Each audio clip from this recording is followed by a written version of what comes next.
Hello everyone, कैसे हैं आप सब। आई होप आप बहुत अच्छे होंगे।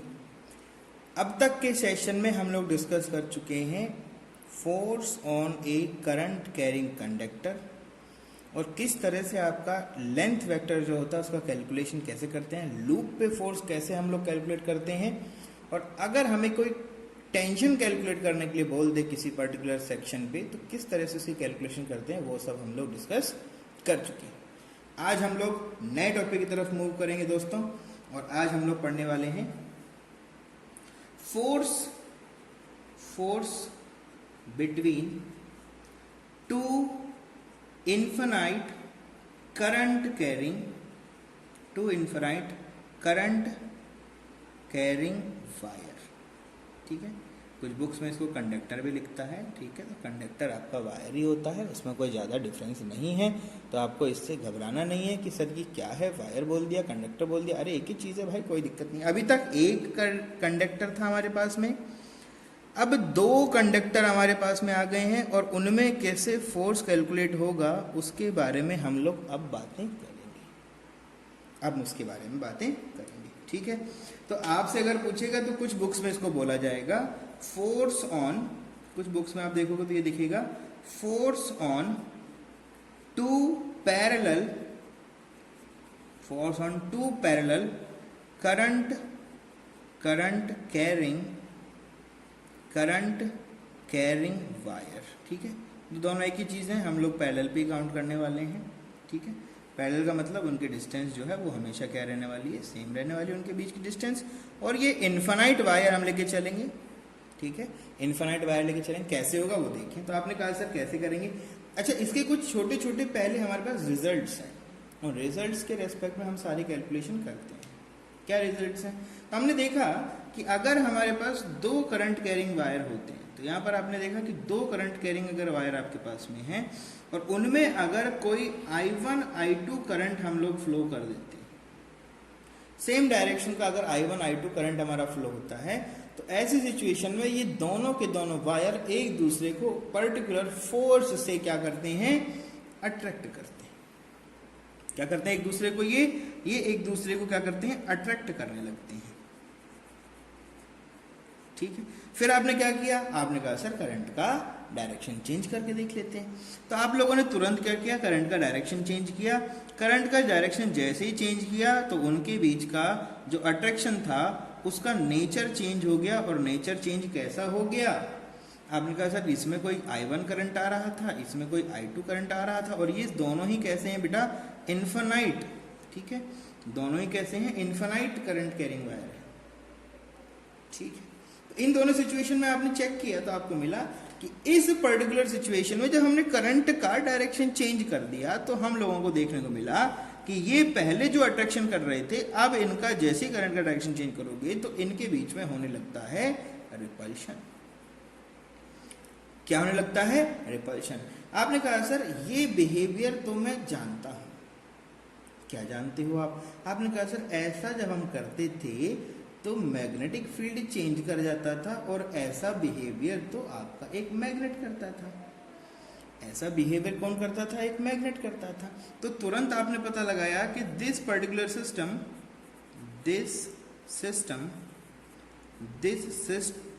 Of current carrying wire, the system of current carrying wire behave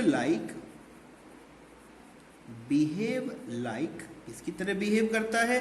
तो आपने कहा सर बिहेव लाइक मैग्नेट, किसी तरह बिहेव करता है, मैग्नेट की तरह बिहेव करता है। सर आपने कहा सर क्या ऐसा होगा क्या, अगर हम करंट का वैल्यू बढ़ा दे तो एक दूसरे में चिपक जाएंगे ना, ऐसा कभी नहीं होगा, ऐसा तो कभी नहीं होगा। ठीक है, क्यों नहीं होगा, तो आपसे पूछा तो बताओगे this force of attraction and force of repulsion is very very weak, बहुत छोटा है। ठीक है, आप बोलेंगे दिस फोर्स, द मैग्नेटिक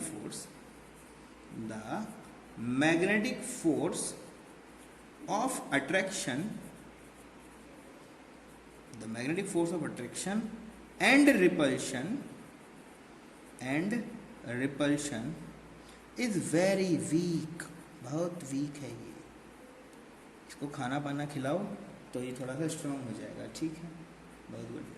अब क्या बोलेंगे, तो आपने बोला सर बहुत वीक है, इसकी वजह से दोनों कभी भी चिपकेंगे नहीं। Wire will never, wires will never stick each other. कभी ऐसा नहीं होगा कि जैसे मैग्नेट आप आपस में ऐसे मैग्नेट रख देते हो ना थोड़ा थोड़ा डिस्टेंस पे, तो क्या होता है, ये मैग्नेट इसको फटाक से अपनी तरफ अटैक कर लेता है, ऐसा होता है ना, ये फटाक से अटैक कर लेता है।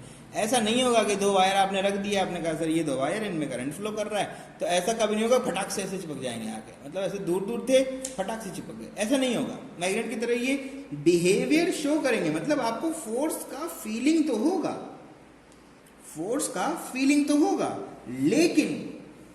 लेकिन एक दूसरे, इतना भयानक फोर्स नहीं होगा कि दोनों एक दूसरे में जाके चिपक जाए, बिल्कुल ऐसा नहीं हो पाएगा। तो आपने कहा सर कंसेप्ट क्या है, कंसेप्ट बिल्कुल आसान है, कंसेप्ट तो बहुत आसान है। कंसेप्ट क्या है, कंसेप्ट, तो आपने कहा सर कंसेप्ट की जब हम बात करते हैं तो यहां पर हम बात करेंगे whenever a current carrying wire is placed in a magnetic field,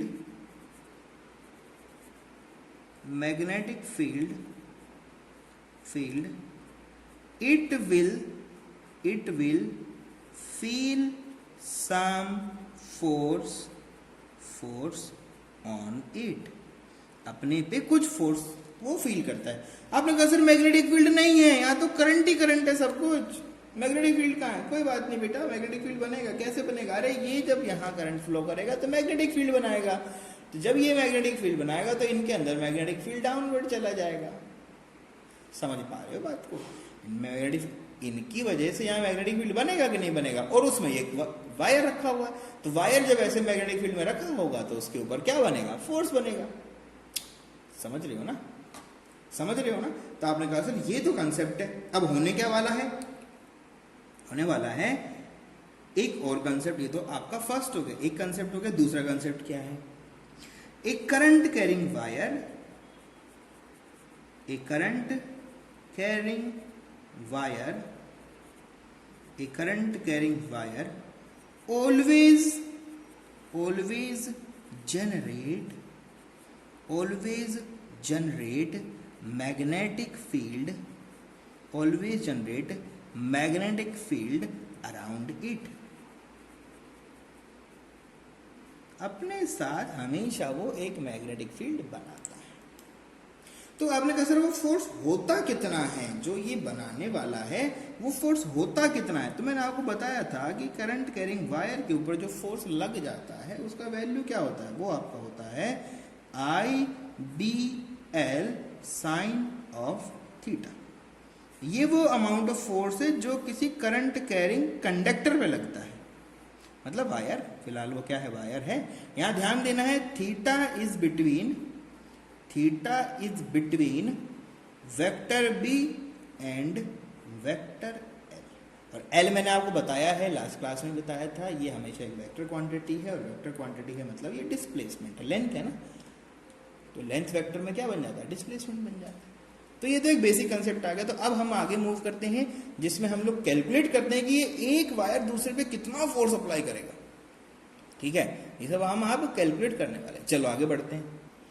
तो आपने कहा कि सर चलो अब इसको सॉल्व करते हैं, तो आपने कहा sir two infinite current carrying wire ले लो आप पहले तो बेटा जी एक तो मैंने ये वायर ले लिया, करंट कैरिंग वायर है, जिसके अंदर करंट का मैग्नीट्यूड मैंने बोला आई करंट इसमें फ्लो कर रहा है, ठीक है, और ये इन्फिनाइट है मतलब आपने कहा सर इधर भी इन्फिनिटी लिख दो, इधर भी लिख दो, दोनों तरफ इन्फिनिटी लगा दो तो इन्फिनाइट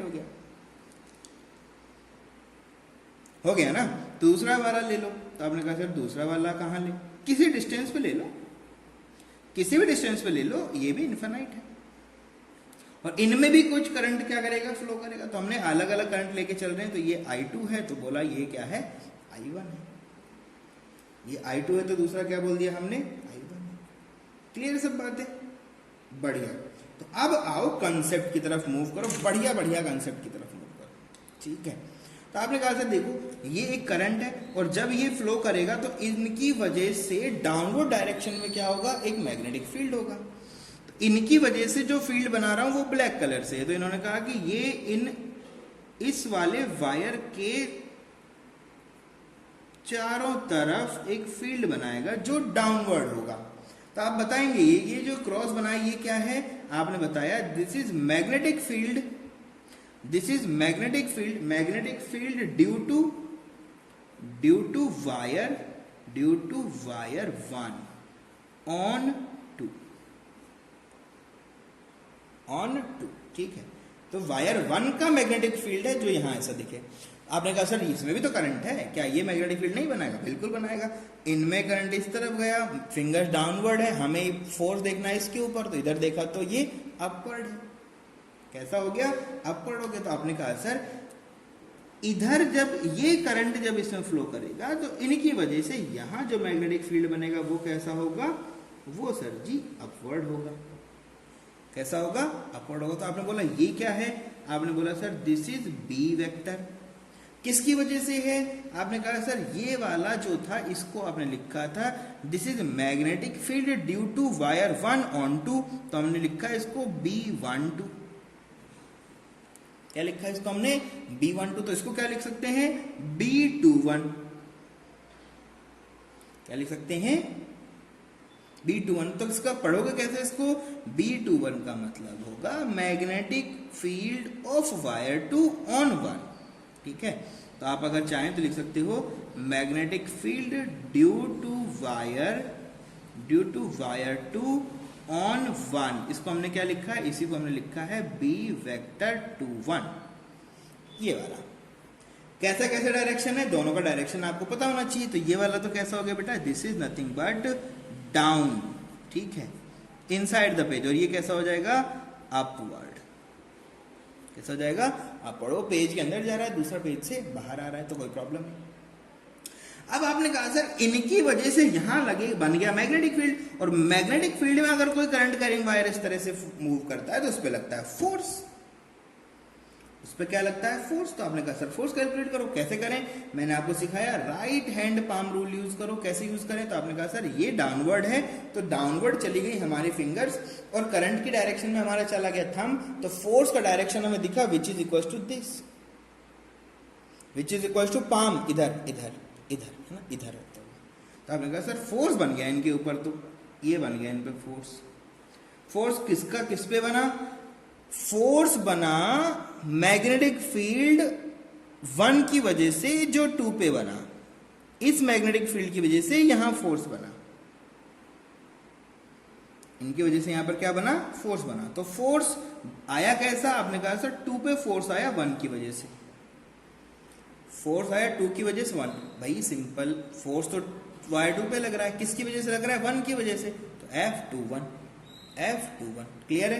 सिंपल। यहां भी आपने बोला, आपने कहा सर यहां भी तो फोर्स लगेगा, यहां पर फिंगर अपवर्ड आएंगी, करंट की डायरेक्शन जाएंगे, इधर फोर्स लगेगा, इधर क्या लगेगा? फोर्स लगेगा। तो आपने कहा सर इधर भी फोर्स आएगा, और ये फोर्स कितना होगा? आपने कहा सर ये F12 होगा। ये 1 पे फोर्स आया किसकी वजह से? सेकंड के मैग्नेटिक फील्ड की वजह से। 1 पे फोर्स आया है किसकी वजह से? सेकंड के मैग्नेटिक फील्ड की वजह से, जो कि हमने यहां पर इस तरह से लिखा था, हमने इस तरह से लिखा। तो हम लोग को लिख देते हैं, सिंपल, कोई प्रॉब्लम नहीं है। मैग्नेटिक फील्ड जो आपका होता है that is always I multiply by B multiply by L multiply by sine of theta. ये हमारा कंसेप्ट है और इस कंसेप्ट की रेस्पेक्ट में हम काम करें। तो थीटा के फिलहाल बात करोगे तो थीटा कैसा है? 90 डिग्री है। क्यों? करंट कैरिंग वायर ऐसे रखा हुआ और पेज के अंदर और बाहर आता हुआ क्या है आपका? Magnetic field. यहाँ अंदर जा रहा है, यहाँ पर बाहर आ रहा है, तो दोनों के केस में 90 वैल्यू हो जाएगा। ठीक है। तो आपने कहा सर ठीक है ये बात, तो अब इसको थोड़ा सा डिफाइन करना शुरू करते हैं। तो कैसे करें? तो आपने कहा सर जो हमने पहले लिखा था उसको वापस लिख देते हैं एक बार, किसका किस पे है वो सब डिफाइन कर दे तो अच्छा लगेगा। ठीक है, तो कितना होगा वो देखें। तो आपने कहा sir force on second wire due to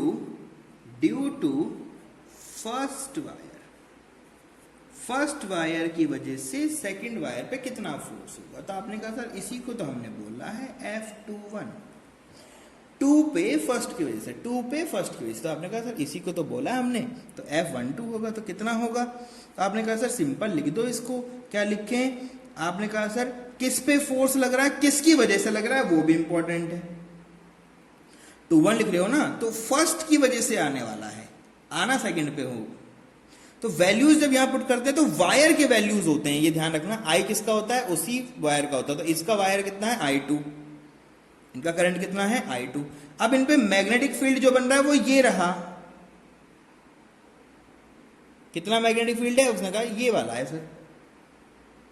कितना है, ये वाला। किसकी वजह से है ये, फर्स्ट की वजह से। किसकी वजह से है, फर्स्ट की वजह से। तो F12 लिखो, या सिंपल B1 भी लिख सकते हो आप। अगर चाहें तो इसको सिंपल B1 लिख सकते हो, इनको सिंपल B2 लिख सकते हो, कोई प्रॉब्लम नहीं। ये 1 की वजह से है, ये 2 की वजह से, ठीक है।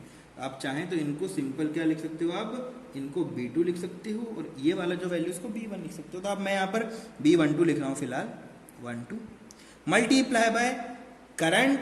अब लेना है लेंथ, तो आपने कहा सर लेंथ तो इन्फिनिटी है, कोई बात नहीं, हम एक फाइनाइट लेंथ लेके चलते हैं और वैल्यू लेते हैं sin 90 दोनों के बीच में। तो ये सब बातें कर रहे हैं एक फाइनाइट लेंथ। किसके लिए बात कर रहे हैं हम लोग, एक फाइनाइट लेंथ की वायर पे कितना फोर्स होता है वो पता लगाओ। इनफाइनाइट पे तो इनफाइनाइट हो जाएगा ना, तो कैलकुलेशन मुश्किल होगा हमारे लिए, तो वो हम करना भी नहीं चाहते। तो आपने कहा सर अब ये B12 कहां से लाऊं, भाई एक करंट कैर इनफाइनाइट करंट कैरिंग की वायर की वजह से कितना मैग्नेटिक फील्ड बनता है, बायो-सावर्ट्स लॉ से सिखाया मैंने आपको, ठीक है। तो आप तुरंत पता लगाएंगे कि B12 होगा कितना, जिसको हम लोग क्या बोलने वाले हैं उसी को B1 बोलते हैं। तो होगा कितना, तो आपने कहा sir infinite current carrying wire की वजह से यहाँ ये मैग्नेटिक फील्ड बनता है, इसका वैल्यू होता है μ0 डिवाइड बाय 4 ठीक है, मल्टीप्लाई बाय 2I1, जिसकी वजह से बनता है उसका करंट आता है इसमें, ध्यान रखना। डिवाइड बाय उनके बीच का डिस्टेंस। तो आपने कहा सर इनका डिस्टेंस कितना है, वो बताया नहीं आपने, तो अब बता देते हैं। ये लो डिस्टेंस कितना है, बोल दिया, दिस इज D। कितना है, D। तो जब भी आप ये लिखोगे ना ऐसे, जब आप सामने लिख देंगे तो आप डिफाइन करेंगे ये है क्या, आप बताएंगे इनको ये क्या है। आप बताएंगे this is nothing but magnetic field, this is nothing but magnetic field due to infinite current carrying wire. Current carrying wire की वजह से जो हमारा एक मैग्नेटिक फील्ड बनता है उसका ये वैल्यू याद है। ये पूरा फॉर्मूला बायो-सावर्ट्स लॉ होता है, वो μ0/4 into current divide by D, ठीक है। और फिर मल्टीप्लाई में क्या होता है, sin α1 प्लस sin α2, या फाई प्लस थीटा कर देते हो, या फाई प्लस साई कर देते हो, जो भी कर देते हो। तो वो है क्या, 90 डिग्री तरफ जा रहे हैं। जब 90 डिग्री तरफ जाओगे इनफाइनाइट के अंदर, तो वो 1 + 1 0, एक दूसरा 180, ठीक है। तो इस तरह से हम इसकी बातें करते हैं। तो 90 डिग्री तरफ जाता है थीटा का वैल्यू, तो उस कंडीशन में sin थीटा का वैल्यू 1 हो जाता है, तो 1 और 1 होकर 2 आ जाता है, बाहर आ जाता है 2। ये होता था ना बायो-सावर्ट्स लॉ का लेक्चर, देखें आप, फर्स्ट लेक्चर वही है, वापस से जाएं प्लेलिस्ट के अंदर, बढ़िया से देखें, कोई प्रॉब्लम नहीं। तो आपने कहा सर फोर्स ये होता है, मैग्नेटिक फील्ड ये होता है, तो दोनों को रिलेशन में इस्टेब्लिश कर दो। तो आपने कहा रख देते हैं सर। मैंने लिखा F12 is equals to, current तो इसका तो I2 था, B12 का वैल्यू यहाँ से निकाला, तो कितना है μ0/4 multiply by 2I1 divide by D, multiply by length, और मल्टीप्लाई बाय में क्या चल रहा है, sin 90। तो sin 90 को ज़्यादा दिन ढोने की जरूरत नहीं है, फेंक दो यहीं पर। F12 इज इक्वल टू आपके पास में आ गया μ0/4 कांस्टेंट है, सबसे पहले लिखते हैं, multiply by 2I1 multiply by I2, भाई ये I2 ये I1, डिवाइड बाय में क्या है भैया, डिवाइड बाय में तो D है, मल्टीप्लाई बाय में L है। L लेंथ के लिए है ना, तो इसको हमने कन्वर्ट कर लिया। क्या कन्वर्ट कर लिया, हमें लिखा F21 divide by L is equals to, कितना हुआ बेटा, μ0 2I1 I2 डिवाइड बाय में कितना है D। ये हो गया आपका लेंथ। किसी पर्टिकुलर लेंथ के लिए यूनिट फोर्स आपने कैलकुलेट कर लिया, ये तो सब काम होता है। वैल्यू कितना होगा, न्यूटन्स पर मीटर। क्यों होगा, आपने कहा सर ये फोर्स जो आप निकाल के रख रहे हो हमारे सामने, ये जो फोर्स आप बोलते हो this is force per unit length. ये है क्या, this is force per unit length. एक यूनिट लेंथ पे इतना फोर्स लगेगा। तो आपसे बोलता है कि 15 मीटर लंबा वायर है तो 15 से मल्टीप्लाई कर देना सिंपल फोर्स को। एक यूनिट का लेंथ का ये वैल्यू है, यूनिट लेंथ का वैल्यू ये है, तो मल्टीप्लाई करते जाओ, आंसर निकालते जाओ। तो हमें तो इन्फानाइट लेंथ का चाहिए था ना, तो हाँ जो मर्जी हो निकालो, जो मर्जी हो, जिस लेंथ का चाहिए निकाल लो। ठीक है, I1 I2 क्या है, current of wire 1 and wire 2। D क्या है, उनके बीच का डिस्टेंस। तो ये तो आ गया आपका F21। सिमिलर केस में हम लोग क्या पता लगाएंगे, F12। क्या पता लगाएंगे हम लोग, F12। तो आपने कहा सर सिंपल है। अब आप एक काम करो, अब लिख दो force on first wire, force on first wire due to second की वजह से जो फर्स्ट पे फोर्स आ रहा है उसी को हम लोग क्या बोलते हैं, उसी को बोलते हैं F12। उसी को हमने क्या बोला है, उसी को बोला है F12। तो आपने कहा सर देखो F12 को लिखना चाहते हैं तो ये होगा तो करंट ऑफ किस पे चाहिए, फर्स्ट पे चाहिए ना, तो उनका करंट तो भी कितना है, I1 है। आपने कहा सर मैग्नेटिक फील्ड वो सेकंड का है तो कितना हो जाएगा, F21। कितना हो जाएगा, F21 मल्टीप्लाई बाय लेंथ जो रहेगा वो रहेगा ही, जो भी लेंथ रहेगा वायर का वो लेंथ है, multiply by sine of 90 degree. अभी भी साइन 90 डिग्री है, ये तो लिख सकते हो ना। तो आपने कहा सर ऐसी कंडीशन में F12 का वैल्यू जो है वो हमारे पास आ गया I1 B21 multiply by L। Sine theta को हमने 90 था तो उसको हमने पुट कर दिया which is equals to 90 degree. 90 degree का वैल्यू कितना हो गया, 1। कोई प्रॉब्लम नहीं इसमें, तो तुरंत आपने इसमें रखा तो आपके पास वैल्यू आ गया। आपने कहा सर B12 कहां से लाएं, B12 वापस मैंने आपको बताया B12 जैसे कैलकुलेट किया था ऐसे 21 कैलकुलेट कर लो, उसी तरह से क्या कर लो, 21 कैलकुलेट कर लो। कैसे करते हैं, इन्फानाइट वायर की वजह से जो current, infinite current carrying wire की वजह से जो करंट होता है उसका वैल्यू यहाँ पर पुट करना है। तो कितना होता है, μ0/4 पाई मल्टीप्लाई बाय 2I2 हो जाएगा। अभी क्यों, सेकंड के करंट की बात हो रही है, डिवाइड बाय में उनका डिस्टेंस, डिवाइड बाय में उनका डिस्टेंस, यही तो होता है, यही होता है, नहीं होता है, सिंपल है, यही होता है सर। इस वैल्यू को आप यहां पर पुट कर दें, उठा के यहां पर, तो आपके पास में जाएगा F12 is equals to I1 multiply by μ0/4 pi multiply by 2I2/D multiply by L। तो आपने कहा sir F12 is equals to हो गया μ0/4 pi multiply by 2I1 multiply by I2 divide by D multiply by L। इतना force आ गया sir, इतना force आ गया। आपने कहा सर ये तो दोनों इक्वल हैं। आपने कहा सर यहां से अगर देखोगे तो अभी थोड़ी देर पहले F21 निकाला था, वो कितना था, वो आपका μ0/4 pi multiply by 2I1 I2 divide by D multiply by L, यही तो करंट था। दोनों तो क्या है, सेम है, लेकिन दोनों वेक्टर हैं दोस्त, दोनों क्या हैं, वेक्टर हैं। तो आपको डायरेक्शन बताना पड़ेगा। तो आपने कहा सर F12 का डायरेक्शन कहां से लाऊं मैं, देखो यहां से लाओ, इधर आओ।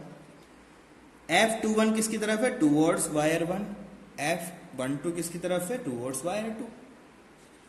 ठीक है, तो यहां पर लिखो F12 मैंने दिखाया, ये किसकी तरफ है, दिस इज टूवर्ड्स वायर 2 की तरफ है। और इसी तरह से ये किन की तरफ है, this is nothing but towards wire 1 की तरफ है। जैसे आपने दोनों का डायरेक्शन डिफाइन किया, डायरेक्शन डिफाइन करते ही आपको समझ में आना चाहिए कि अगर यहां पर देखा जाए तो यहां पर ये होता क्या है, F12 is equals to minus of F21, vector लगा के। वेक्टर में देखोगे तो दोनों एक दूसरे क्या होंगे, अपोजिट होंगे। और ऐसा अगर होगा दोस्त तो क्या हो रहा है, एक इधर आ रहा है, एक इधर आ रहा है, तो ये क्या है, this is nothing but attraction. कैसा है, अट्रैक्शन। कैसा हो जाएगा, अट्रैक्शन। सिमिलर केस में अगर आप चाहें तो उसको भी कैलकुलेट कर सकते हो। ठीक है। सिमिलर केस में अगर चाहें तो आप कैलकुलेट कर सकते हो। चलो मैं करके दिखा देता हूँ आपको, थोड़ा सा टाइम लगेगा, कोई बात नहीं। लेकिन अब अगर बात करें तो हम लोग बात करते हैं अपोजिट करंट के बारे में। कैसा करंट है? अपोजिट करंट अगर फ्लो करे वायर के अंदर तो किस तरह से मोशन आपको देखने को मिलेगा, वो देखना चाहते हैं। तो आपने कहा सर कैसे देखें? देखो बेटा, सिंपल सी चीज़ें हैं, ज़्यादा इसके अंदर आपको टेंशन लेना नहीं है। एक कैलकुलेशन कर चुके हो, दूसरा भी वैसे ही होगा, कोई प्रॉब्लम नहीं है भाई। अब तो सब आ गया ना, एक बार तो सारी चीज़ें एक बार तो आ चुकी हैं। अब क्या सोचना, अब तो ज़्यादा कुछ करना नहीं है। तो आपने कहा सर इनके अंदर जो करंट है उसका वैल्यू I1 इधर है, और इनमें जो करंट है उसके अंदर I2 का वैल्यू इधर है। तुरंत जैसे ही करंट का डायरेक्शन बताया, आपने कहा सर इधर करंट नीचे, लेकिन 1 की तरफ जाओगे तो अपवर्ड आ गया। तो इनके ऊपर जो मैग्नेटिक फील्ड होगा वो कैसा होगा? अपवर्ड होगा। और मैग्नेटिक फील्ड ये आपका वायर 2 है, ये आपका वायर 1 है। तो हम लिखते हैं दिस इज F21, 2 का 1 पे। सिमिलर आपने कहा सर इसका भी कैलकुलेट कर लेता हूं। डाउनवर्ड इधर आए तो इधर से निकलता हुआ अपवर्ड, तो आपने कहा सर ये भी कैसा होगा? अपवर्ड होगा। लेकिन ये वैल्यू किसका होगा? बी वेक्टर का 1 2 का होगा। 1 का 2 पे है ये। मैग्नेटिक फील्ड ऑफ 1 on 2, दोनों में करंट फ्लो कर रहा है तो फोर्स बनेगा। फोर्स कैसे देखते हैं? आपने कहा sir put your fingers in direction of magnetic field, thumb in direction of current, then force will be this direction. इधर आ रहा है फोर्स, तुरंत आपने पता लगा लिया कि फोर्स किधर होगा। तो आपने कहा सर इधर आएगा फोर्स। तो फोर्स किसकी वजह से आएगा? आपने कहा सर मैग्नेटिक फील्ड मतलब 2 पे फोर्स है 1 का, तो इसको क्या लिखा आपने लिखा F21। 1 के फील्ड का सेकंड पे फोर्स बना ना, तो ऐसे लिखते हैं उसको, तो हम लोग उसको ऐसे ही लिखते हैं, कोई प्रॉब्लम नहीं। सिमिलर आपने कहा सर अब 2 का फर्स्ट पे जाएगा तो कैसे देखें? तो आपने कहा sir put your fingers in direction of magnetic field upward, current नीचे, फोर्स इधर। तो आपने कहा सर फोर्स इधर हो जाएगा। वैल्यू कितना होगा? F12 कितना हो जाएगा? F12। आपको देखना क्या था? आपको डायरेक्शन ही तो देखना था। आपको तो सिर्फ क्या देखना था? डायरेक्शन देखना था। करंट का वैल्यू सर फोर्स का वैल्यू कितना होगा? तो वो घबराने की कोई बात नहीं है, आप अगर चाहें कैलकुलेट कर सकते हो। F21 इज इक्वल्स टू, कैसे करते हैं? तो आपने कहा सर 2 पे फोर्स कैलकुलेट करना है, तो इसका करंट तो I2 होता है, और इन पे जो फोर्स मैग्नेटिक फील्ड है वो 1 2 का है। इनका लेंथ L है, और इनका एंगल कितना है? sin 90 डिग्री है। तो सब सेम ही रहेगा, कोई चेंज ही नहीं आएगा। तो तुरंत आ गया F21 इज इक्वल टू कितना बनेगा? μ0 upon 4 pi multiply by 2I1 I2 divide by इनके बीच का डिफरेंस, और sin 90 का वैल्यू 1। सिमिलर अगर आप चाहें तो आपने कहा सर ये तो इक्वल एंड अपोजिट फोर्स होते हैं, अभी पहले ही पता लगाया था। तो आप चाहें तो F12 भी लिख सकते हो, वो भी कितना हो जाएगा? μ0 upon 4 pi multiply by 2I1 multiply by I2 divide by उनके बीच का डिफरेंस। तो आपने कहा डिफरेंस कहाँ है सर? ये डिस्टेंस D है। ये जो डिस्टेंस है ये आपका क्या है? D है। अब बात आती है बेटा, ये डायरेक्शन दोनों का अलग अलग है। ये कैसा है? ये कैसा डायरेक्शन है? इस डायरेक्शन में। ये ऐसा है, इधर है, ठीक है। तो एक दूसरे के अपोजिट तो हैं, तो यहां पर भी अगर चाहें तो आप लिख सकते हो F12 is equal to minus of F21, ठीक है। न्यूटन्स थर्ड लॉ को ये फॉलो करते हैं, क्या करते हैं? फॉलो करते हैं। डायरेक्शन कैसे लिखेंगे? तो आप लिख सकते हो this is toward the left of the current wire, या फिर या लिख सकते हो this is right to wire 2, ठीक है। राइट ऑफ वायर 2, ठीक है। ये क्या हो जाएगा? लेफ्ट ऑफ वायर 1, ठीक है। लेफ्ट और राइट कर दो, दोनों एक दूसरे का अपोजिट है, लेफ्ट राइट, तुरंत पता लग गया। हाँ ठीक है, अपोजिट तो ये हो गया। मैग्नीट्यूड ये रहेगा जो पहले आ चुका है, मैग्नीट्यूड में कोई चेंज नहीं होगा। आप इस तरह से इसको डिफाइन कर सकते हो, किसी तरह की कोई परेशानी नहीं, आराम से करो, कोई टेंशन नहीं। ये ध्यान रखना कि ये जो फोर्स आप लिखते हो, ठीक है, तो जनरल लिख देते हैं कि जो मैग्नेटिक फोर्स फील्ड बनेगा, मैग्नेटिक फोर्स ऑन वायर जो बनता है वो कितना होता है? ये आपका लिख दिया μ0 upon 4 pi multiply by 2I1 I2 divide by 2 wires के बीच का डिफरेंस, इतना बनेगा, इतना ही बनता है फोर्स। तो आपने कहा सर यही फोर्स बनता है। आपको जो ध्यान देने वाली चीजें हैं वो क्या है? वो इंपॉर्टेंट, ठीक है। ये वायर का फोर्स है, ये वायर पे जो फोर्स लगने वाला है वही है। डायरेक्शन कैसे निकालोगे? डिफरेंस करके देखोगे, जो ज्यादा होगा उसके साइड में आपका डायरेक्शन जाएगा, उसी के डायरेक्शन में आपको देखने को मिलेगा। ठीक है, ध्यान देना है कि ये जो फोर्स आप कैलकुलेट कर रहे हो, this is force per unit length. Unit की ध्यान दें। ये जो मैग्नेटिक फोर्स आप लोग बता रहे हो एक वायर का दूसरे वायर पे, दो पैरेलल करंट कैरिंग वायर के बीच में जो जो कैलकुलेशन आप कर रहे हो, ये ध्यान दें हमेशा, this is always per unit length. तो ये F12 जब लिखते हो तो L इधर आ चुका है, उसको मैंने कंप्लीटली F12 ही लिखा है, F12 बाई L, तो यूनिट है ना वैल्यू। ठीक है, तो आप ध्यान दें इसको हमेशा, ये जब भी आप लिखें तो इसको लिखा जाएगा this is nothing but force per unit length of wire. कोई भी वायर हो उसी के पर यूनिट लेंथ पे होता है। इनफाइनाइट की कैलकुलेशन करना हो तो जो लेंथ देता जाएगा मल्टीप्लाई करते जाएंगे, आंसर निकालते जाएंगे। ठीक है, तो इस तरह से देखते हैं, इस तरह से इसको हम लोग सॉल्व करते हैं। तो जब भी आप बातें करते हो तो हमने दोनों को यहाँ पर डेराइव कर दिया आपके सामने। ठीक है, दोनों को हमने क्या कर दिया? डेराइव कर दिया। ठीक है, अब यहां से आपके पास में आता है एक बहुत ही फंडामेंटल, जिसको हम लोग बोलते हैं डेफिनेशन ऑफ 1 एम्पियर। ये आपको एग्जाम में बहुत पूछा जाता है, ध्यान रखना। बोर्ड वाले बच्चे इस चीज को ध्यान दें, ये बहुत ज्यादा पूछा जाता है। डेफिनेशन ऑफ 1 एम्पियर बहुत सारी बार हमसे ये सारी चीजें पूछी जाती है। डेफिनेशन ऑफ 1 एम्पियर क्या करना है? तो आपने कहा सर कैसे करें, देखें तो बेटा जी यहाँ पर फिर वही लेना है इन्फिनाइट वायर, वापस से आपको क्या लेना है? एक और इन्फिनाइट वायर, दोनों में करंट फ्लो कर देना है। कितना कर दें सर? बेटा जी इनमें I1 पर करंट फ्लो कर दो, इनमें I2 फ्लो कर दो, और इनके बीच का जो डिस्टेंस है वो फिर से वही D हो जाएगा। कोई डिफरेंस नहीं है इसमें, तो सब कुछ वही है, सब कुछ क्या है? वही है, इन्फिनाइट करंट कैरिंग वायर है, वही सब चीजें चल रहा है। बस एम्पियर 1 एम्पियर की डेफिनेशन जब आप लिखना चाहते हो तो आपको थोड़ा सा ध्यान देना है कि कहना क्या चाहता है। 1 एम्पियर जो कंडीशन बोलता है वो बोलो। क्या कहता है? कंडीशन है I1 और I2 का वैल्यू कितना पुट कर दो? 1 एम्पियर। उस कंडीशन में इनके बीच का डिफरेंस कितना रखो? 1 मीटर। तब आप फोर्स कैलकुलेट करो तो फोर्स पर यूनिट लेंथ कितना आएगा? पर यूनिट लेंथ का फोर्स कितना होगा? तो आपने कहा सर ये तो होता है μ0/4 multiply by 2 multiply by I1 multiply by I2 divide by उनका जो डिस्टेंस है वो।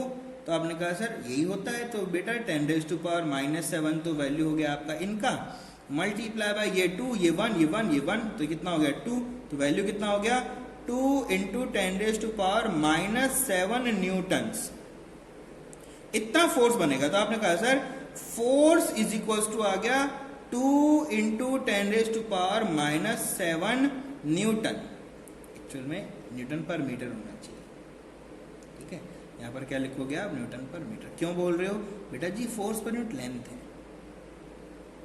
ठीक है, यहाँ पर जब आप लिख रहे हो तो ये वैल्यू कितना लिख दो? F इतना Newton.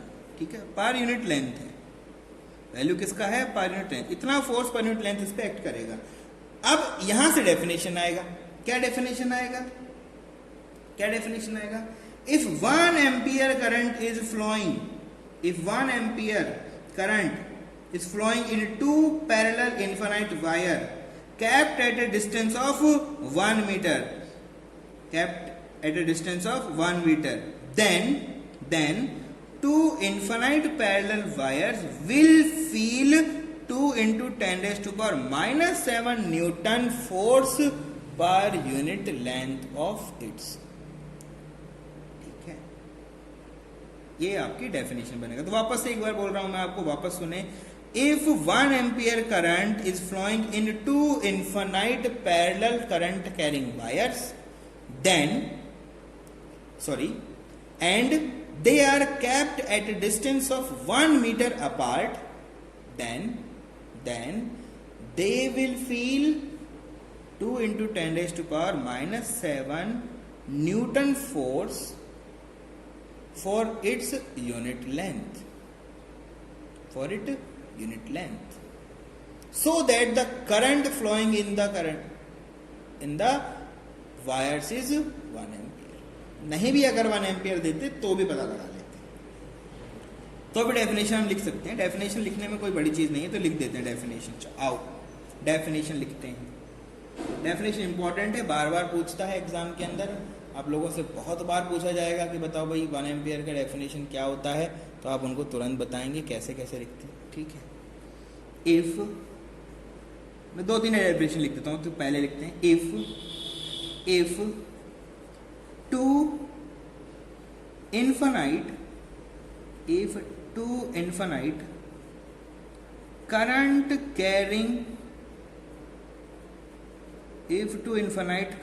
carrying wires feel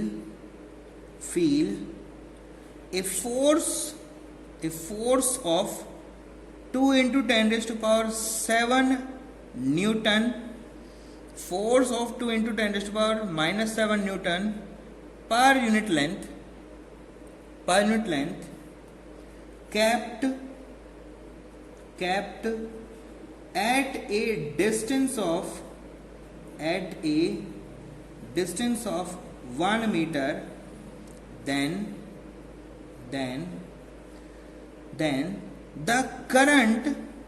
then the current flowing in wires is 1 ampere.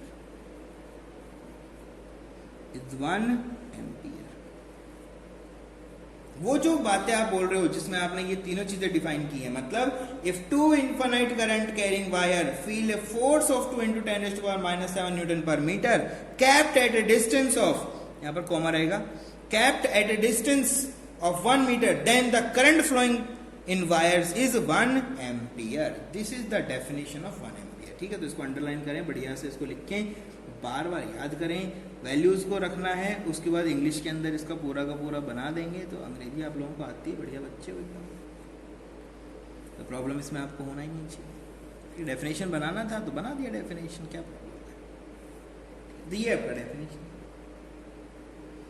ठीक है। और बिल्कुल स्टैंडर्ड डेफिनेशन की अगर बात करते हो तो वो भी लिखा जा सकता है, उसमें भी कोई प्रॉब्लम नहीं है, ठीक है। तो ये डेफिनेशन ऐसा नहीं है कोई प्रॉब्लम करेगा, this is good, even this is best, okay, this is very good. फिर भी अगर आप चाहें तो आप लिख सकते हो, मैं बता देता हूं, ठीक है, कोटेशंस में लिख सकते हो 1 ampere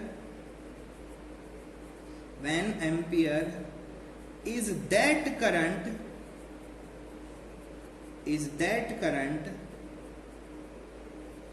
which when flow in two parallel current carrying wire flow in two parallel current carrying wires, then they will feel a force of 2 into 10 raised to power minus 7 Newton, force of 2 into 10 raised to power minus 7 Newton per meter when kept at a distance of